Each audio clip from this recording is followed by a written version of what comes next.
Welcome to session 3, the risk management. In the first two units we made an attempt to understand the meaning of commodity market, exchange market, what are the players in that, what is the impact of that on the growth of the commodity market. Now this unit will try to understand how the risk is managed in the commodity market. As we all know that commodity market, the biggest challenge is facing the risk. There are two types of risk. One is a price risk. Almost all the agricultural products are produced in bulk in season, like mango. Mango during a particular season you produce in bulk, supply goes up, the price comes down. But it is consumed throughout the year. The price fluctuation creates a big problem for the producer. To mitigate this price in the commodity market, there are three big players in the commodity market. The three players are hedgers, speculators and arbitrageurs. Hedgers buys or sells in the future market to secure a future price of the product and intend to sell in the later date in the cash. For an example, same example of mango will take. In March, April, May it is available in a cheaper rate. The hedgers will buy all the product at a cheaper rate. They keep a stock of it and sell at a future rate. Or in January only they enter into an agreement with the producer of mango that in June I will buy this much of product at this much of price. So during December, January you do not know how much, what will be the mango crop, what will be the price, you are totally dark. But even then you invent a new price for the product, enter into an agreement with the producer and enter into an agreement. On a particular date at a lower price, normally he makes a lot of research to see that he buys at a lower price. When he acquire a product and he sells at higher price in the cash market. Again I have to remind you that two types of market, cash market and a future market. Hedgers buys goods in the future market, agree to buy in a particular future market, acquire the goods, sells in the cash market. So he gets the difference is his profit, and normally they transfer whatever the risk to the speculators in the market.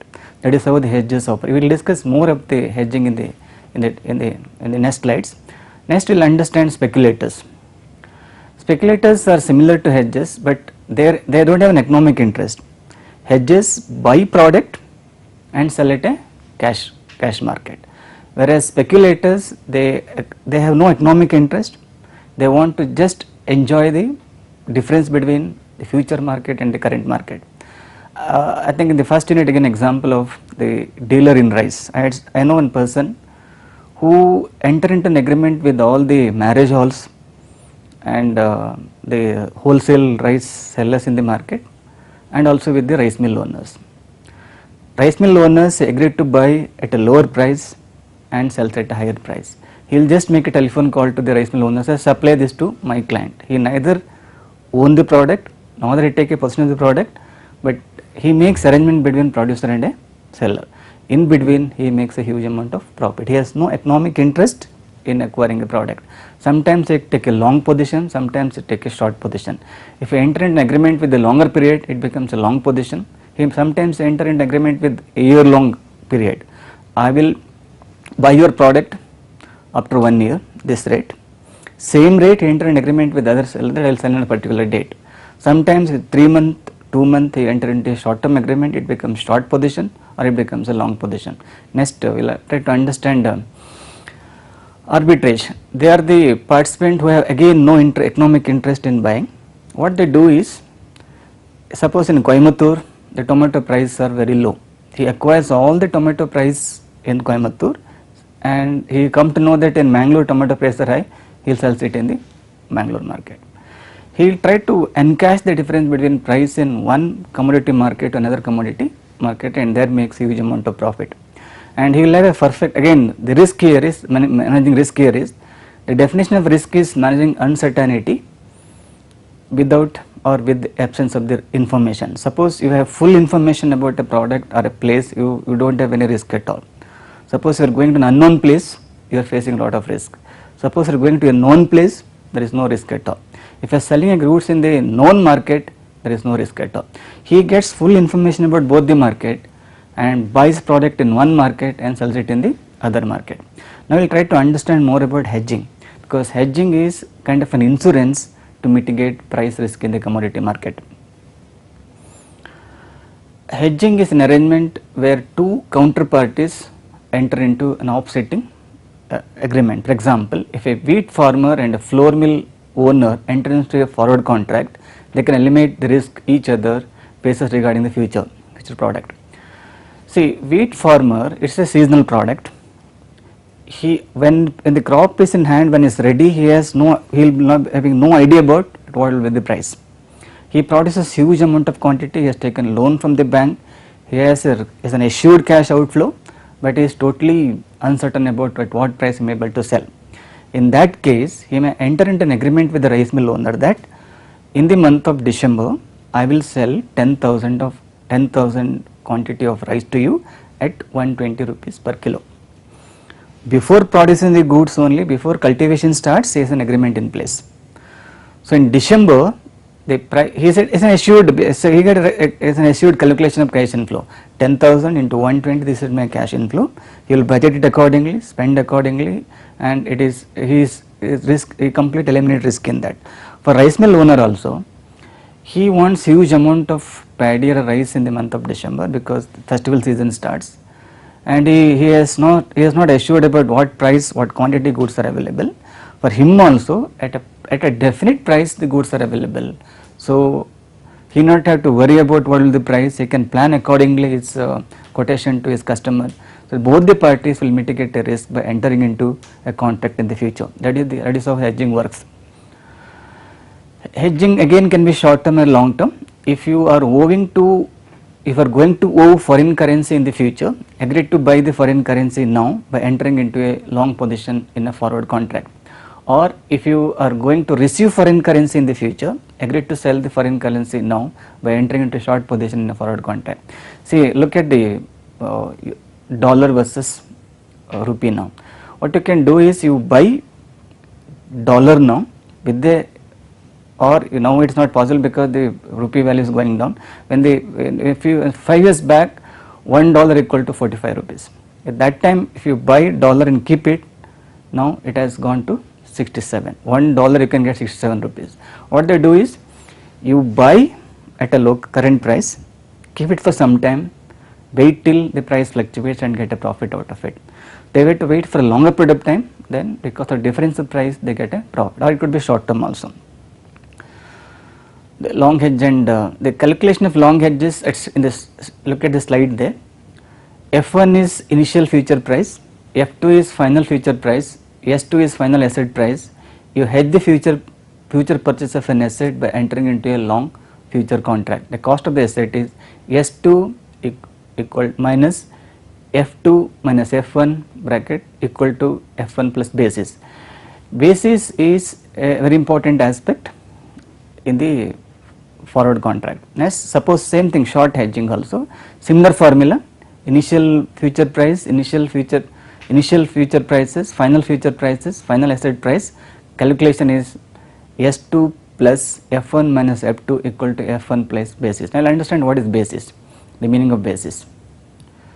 So, basis is you enter into an agreement for a future date. That future date or a future is called a spot price, and that spot price will be basis for you to calculate profit or loss. Now, hedging instrument, important hedging instrument available in the market today are futures, options and swaps. This is a repetition of what we discussed in the unit 2. In derivative market, we have discussed that the important tools in the derivative markets are forward contract, future contract, swaps and options. And all these instruments are used as a hedging to mitigate the risk in the exchange market. We will try to understand briefly once again future contract. Future contract is an agreement between two parties to sell or buy a certain amount of goods at a certain price on a specified date. There is a three important aspect in this. There is an underlying asset to be sold or purchased on a future date at a future price. It is similar to similar to forward contract. Only difference, let me remind you again, that difference between future contract and forward contract is, forward contract is done privately between two individuals, future contract is done in the commodity exchange in a standardized method. Once you enter into a contract, it is implemented by commodity exchanges, parties are obliged to execute the contract, whereas in a forward contracting it is done between two private individuals. They, if they fail to execute, they cannot, there is not legally enforceable. Let us take an example now how this forward contracting happens. Suppose you agreed to buy Reliance shares in the month of, in the example I had given is in the July. Suppose in January you agreed to buy Reliance shares at rupees 700 in the month of July. Now only agreement is signed from the, with the broker. In this example, underlying asset is shares, quantity is 250 shares, expiry date is 26th July, you agreed to buy on 26th July, and price is 700, which is a predetermined price. So on this date, three things can happen. On July 23rd, the price can be equal to 700, it can be less than 700, it can be more than 700. Whatever may be the case, the other party is obliged to sell the shares at 700 rupees per share.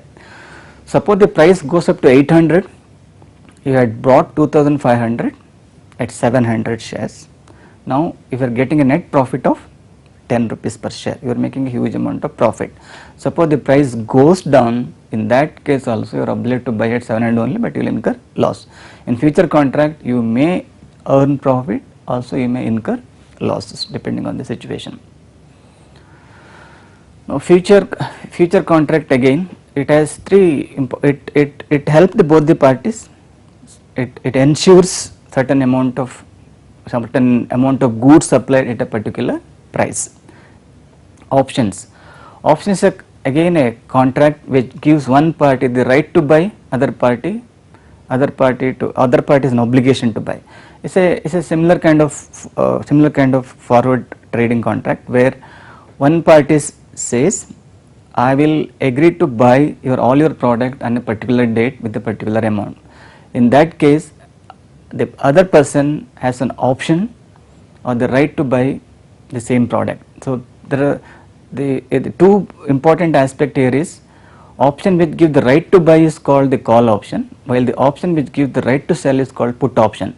And there are two types of option, call option and put options. So both the options gives a certain amount of benefit to both the parties. Now try to understand important aspect in the option trading. In option trading, the most important is strike price, specific price at which you want to buy or sell. So in the current market, you enter into a future contract. All these hedging instruments are future market, not in the spot market. The strike price is an agreed price at which you agree to buy or sell, and the strike price is very important, because if on the day of executing the contract, if the strike price could be above the market or below the market. If the strike price is above the market, you incur a loss. It is lower, then you will make a profit. Then premium, the cost of buying an option in a particular strike price. See, when you take a bank loan, you have an option of entering into a fixed rate or a fluctuating rate. Normally, which is more costlier, fixed rate or a fluctuating rate? When you take a bank loan, banker gives you two options. Either you can opt for a fixed interest rate or a flexible rate. Fixed means next 5 years you have to pay 8% or 9% rate of interest. If it is flexible, will it be less or more? It will be always, it will be less. You are paying more for fixed because next 5 years there is no change in the, banker has an obligation to exercise that, to charge that interest for the next 5 years. That is called premium. So I am paying 1% more for fixed. For fixed rate, if it is I pay 9%, fluctuating I pay 7%. This is a premium for option trading. The third, same thing. In that, another important is put and call options. In the money put feature is below the strike price, in the money call features are above the strike price. And time value, difference between options premium and intrinsic value is a very important aspect in the option trading. Swap is an agreement between two parties to exchange cash flows in the future. It is similar to forward contract. What is forward contract? Wherein one person agrees to sell a certain amount of product quantity at a particular price in the future date. Similarly, swap is an agreement which specifies the date that which the cash flows are to be paid and the way that they are to be calculated, an important future contract. Swap also helps a lot for both the parties to mitigate the risk. Now outcome, hedging is a very important instrument to mitigate risk in the commodity market, not in the spot market but in the future market, in the commodity exchange. It reduces earning volatility, protect minimum cash flow, because it ensures minimum cash flow in a particular period, ensures debt recovery, hedge fixed portion of the production usage, monetize value of the unused commodity, outperform budgetary targets, protect existing underlying cash in relation to the physical position, keep within the predetermined price ranges. These are the important summary. There are a variety of ways a firm can hedge. Now there is an innovative ways of hedging the price in the market. Hedging reduces risk, but for a variety of theoretical and practical reason, many companies do not hedge because it may happen either way. If the price goes up or comes down, and you will have a problem in this. An important concept in hedging is basis risk. Basis is the difference between the spot price of an asset and the future price. Like tomato rate today is 50, you enter an agreement to sell it at the rate of 70. The difference between 50 and 70 is the base price. Base risk is created by hedges. Uncertainty as to what basis will be at a maturity of the hedge. Basis risk is greater for consortium asset than for investment asset. So that is the brief summary. Thanks for participating in the. Thank you very much for participating in this program.